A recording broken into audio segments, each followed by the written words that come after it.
Hey guys, Rock here. In today's video, I'm going to show you the exact funnel that all of the wealthy coaches actually use. So let's get to it. The one funnel that every single wealthy coach uses is going to be this. Sorry to disappoint, but the actual funnel that all people use is just focused on getting leads.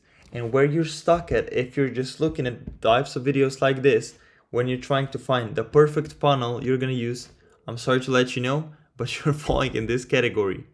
What people stop to focus on is just getting leads and start to overcomplicate it with webinars, challenges, funnels, VSLs, everything that just stops you from focusing on getting as many leads as possible. So what are we actually looking for here? Because the biggest people in the industry are going to use different approaches. Some use VSLs, some are going to use roadmaps, some are going to use webinars. They all have different approaches, but what we want to look for if we want to make our thing successful is going to be the common denominator between all of this to find out what actually makes it successful. And that thing is, they all collect and they all focus on getting the contact information as quickly as possible. It's getting the name, email, and phone number. It's actually capturing the lead, and that's the focus on. The delivery of the value you do doesn't matter that much, and we'll figure out later on in the video on how you can pick the right type of this for you. But what matters is the funnel is focused on getting that contact information. So before we go on, I want you to understand that this is just at the core of every single thing you want to run. At the core of every single funnel you want to run is going to be collecting the contact information. The focus is going to be on getting that. So from that, we can actually start getting them to the next step. Now, why I want you to understand this is going to be the thing that's going to underline every single thing you build. It's going to be the one common thing that every time you want to build a new funnel, a new process, you want to look that it has this. This is going to be the thing that's going to validate if the idea is even remotely good. And I got the idea for this video from my clients. They would always just bring me a different thing. Some want a VSL funnel, others would want webinars, others would want giveaways, challenges, everything different. But I just started noticing this pattern. And the different funnels, they might seem like they're all just a different thing. But if we look at what sits underneath it, you'll see that all the different funnel that actually work, they all have the same component, and it's exactly this. Now, why this is important to understand is that if you're the type of person that's always looking for the perfect approach, the perfect funnel, the new shiny object you want to use, is if you look at the biggest people in the industry and they're not using the same thing, what they tell you is that the best thing just doesn't exist. There isn't one single thing that you should be looking for. So if you're looking for the perfect funnel for you, what this tells you is that just doesn't exist. But what is important is finding the common principle, the common denominator between all of these funnels, so we have a starting round on how to make a funnel successful. But what I mean by this is not that if you collect the contact information, then instantly your funnel is perfect. This is just a starting point to know where we can start and then slowly transition people onto the next steps, onto then finally becoming a client. So this is step one. And the next thing we should be focusing on, there should be one singular focus. Step two, all we're doing, the only focus we should have is increasing the likelihood that they buy. This is the only thing you should be focused on after you get someone as a contact lead, because now you have a way of actually contacting them. And all we're doing next is just increasing the likelihood they buy.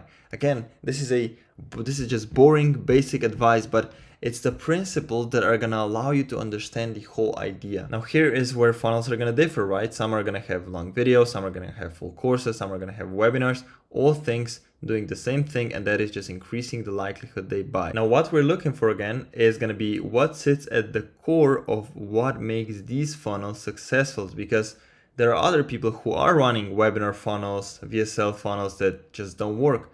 But what we want to find is the common denominators again of what makes these specific ones, makes these specific people more successful than others.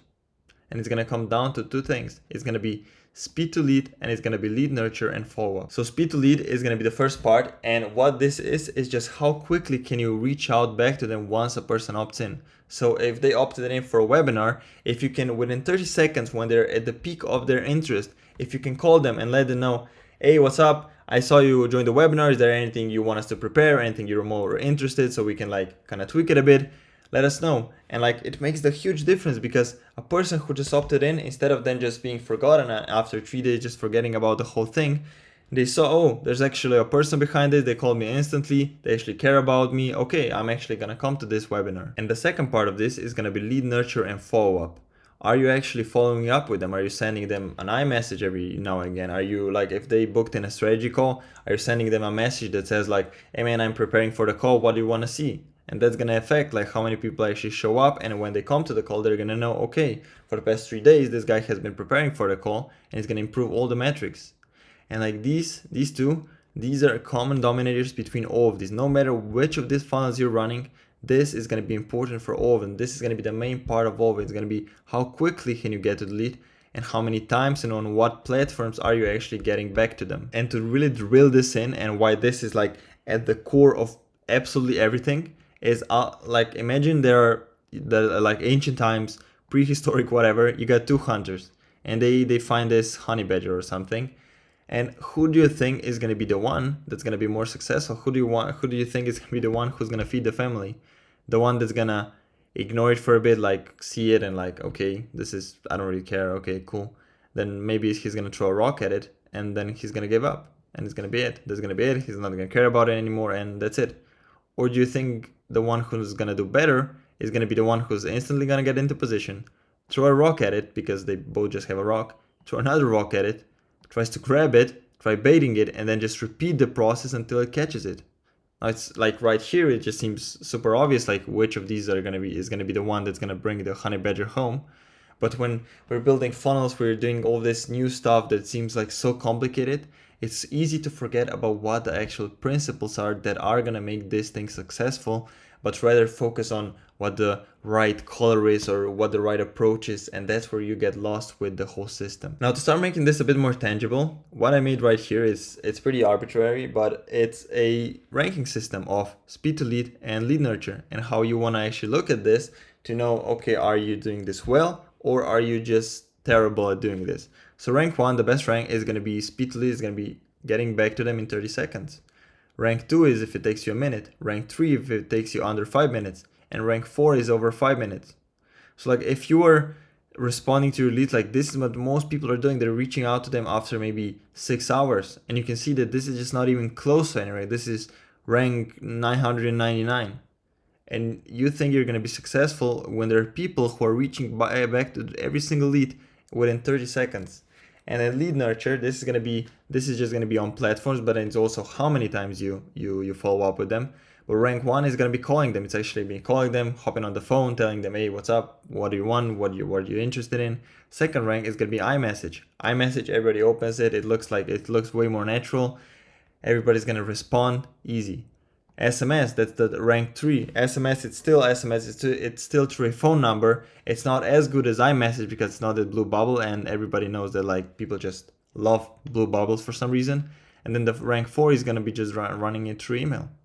And I just know for a fact that most people, how they do it is they'll take 18 hours, 16 hours, whatever, to get back to the lead, and then the only way they'll do it is they'll maybe send them an email, an automated email. And now, or just a DM, maybe just respond to a DM. And this is how most people run their businesses. But what you want to have is a multiple platform, fast approach, get back to them instantly if you want to see this work. It's how all of the people that are most successful in this industry make it work. And it's just focusing on the basics. It is all about focusing on the principles. Now I have a video that goes into all the different principles and systems that are like in your coaching business. But right now I just want to focus on these two and how we're going to improve these two to make your stuff actually work. All right, now we have the whole thing. We know that first we need to capture the lead, and the second in just increasing the likelihood they buy and doing it fast and doing it repeatedly. No matter what funnel you're running, this is going to be at the base of every single system. You can look at any funnel that works, this is going to be at the base of it. Now, how do we actually increase the likelihood they buy? The thing people focus most on is just value, but there's other ways in which you can actually increase the likelihood that they're going to buy from you. And the second big part is going to be fear. It's going to be using urgency, it's going to be using scarcity, FOMO, of trying to get them to actually like see that, oh shit, if I don't do this, something bad is gonna happen, and that's how you get them to buy. So like FOMO, an example of that could be showing incline results. And when they see client result, they're going to see, oh, damn, I'm not in here. I'm just missing out. The second thing is going to be scarcity. Like you say, just close the deal. One spot left this month. They're going to see, oh, damn, I have my game plan call booked in 2 days. He might have called before that. Let me actually let him know that I want to secure this spot right now. Then urgency. I know this is like a dropshipping thing. I don't know much about it, but I know Q4 is a big thing there. And you tell them, look, Q4 is coming. It's easiest now. And they're going to see, oh, damn, this is urgent. I want to get this thing now. I want to become a client right now, because if I miss Q4, then I got to wait for another year. And there, other than value and fear, the third thing is actually caring about the lead. Is the examples I was giving out before, is when you call them and let them know, hey, is there anything you want me to prepare? Well, this is just caring about them. And they're going to see, oh, damn, this guy actually cares about me. And you're going to stand out from everyone else in the industry, and they're going to trust you, and it's going to increase the likelihood that they buy. And this is the pure focus. This is the whole focus of the whole thing. All we're doing with these three things, like fear, value, and caring about them, is increasing the likelihood that they buy from you in the future. And just to discuss value a bit more, right now, what is really, really easy is making AI tools. Like, it's become so easy using Claude, using ChatGPT, whatever you want to use to create value, to make AI tools, AI website. Like, for example, if you are a coach who's working with people and trying to help them become better at public speaking, you can make a website where there's text on the screen that they have to read out loud, and then in the background there's a bunch of people, and like there's random like, hey, you suck, fuck you, whatever the objection that people are saying, and that's gonna help them become better at public speaking, because it's gonna simulate a real environment. Like, this is a shitty tool, it's just an example I came up with, but it's really easy to make these things. Like, before, if you wanted to make something like this, especially if you wanted to give it out for free, it just wouldn't make sense, because it would take a developer, it would take like whoever makes this kind of stuff to make something like it, and it would take weeks, and it would take money. But right now you can make stuff like this in a couple hours. Like, just dial in, make something super valuable, a tool that people are actually gonna use, get value from, and give it out for free. And now what this is, like right now at this moment, because AI is still relatively new, even though it's been a couple of years, right now these things have high perceived value. Like right now the perceived value of tools like this is still super high, because people, like especially in B2C, people don't know how easy it is to make stuff like this. And like, just to give you some urgency, just to use some fear and urgency with you right now, the high perceived value of the tools like this is right now. And because in 10 years, everybody's gonna know that like tools like this are easy to make. And it won't be the arbitrage between like how much value you're providing with a tool like this won't be as high, because people are gonna know that like you just made this in 15 minutes. So now that we know all of the decisions we need to make, so like what the core principles are, we need to collect the contact information, speed to lead, lead nurture, follow up. Now there is still a decision to be made. How do you then still decide what's gonna be the perfect funnel that you wanna run? Well, as per usual, it's going to be a lot simpler than you make it out to be. Why? Because you already have an audience. So like figuring out what the best platform, best way, best option for you to pick to deliver value, it's very simple. You post one Instagram story, you put up a poll, and then you ask them, hey guys, would you rather see me make a live workshop, an hour in-depth video, a free course separated in modules, a call with me on the team, a challenge to partake in, a community, a tool tracker? What would you guys like to see from me to deliver to you to make solving your problem a lot easier? And it's just as simple as that. One Instagram story, one poll, and the people, your audience, is going to tell you exactly what they want to see from you. And then just a extra thing you could add on top of that, so like to actually use these poll answers, not to just build a funnel, but then actually try to get clients from this exact thing, is just everybody who responds, you can just reach out to them and tell them like, hey, what's up, man? This would be my like first time doing this challenge funnel. Would you be opposed to hopping on a call and discussing a bit on what would you like to see in something like that? Like, any feedback from my audience would be amazing. Obviously, you're a influencer they're interested in. They answer the poll. You ask for some feedback. You get them on the call. You talk about what they want to see. And then at the end, if you want, you can also try and sell them.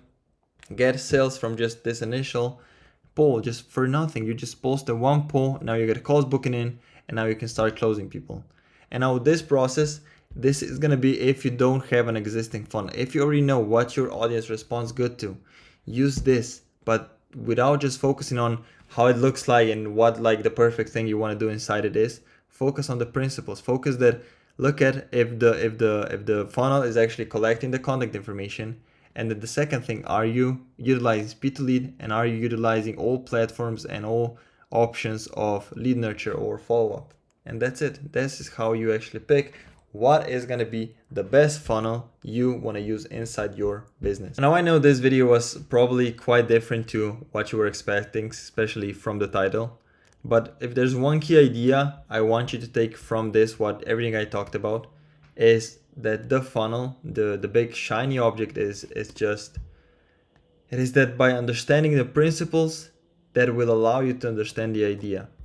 So if you're looking for the perfect funnel, it's going to be understanding these three things that is going to allow you to make the perfect funnel and make the perfect decision on how you want to run your business and how you want to grow it. So that's that. By the way, if you are someone who already sells high ticket and has an existing audience, there's a link down below. It's not some free masterclass or webinar, but it's just a simple contact information form that's going to trigger our follow-up sequence, because the best proof I can give you is to actually show the thing work on you. And you'll see with a system like that in place how hard it is not to book an appointment. And anyways, look, if you enjoyed this video, leave a like, leave a comment, and subscribe if you want help getting more and better clients.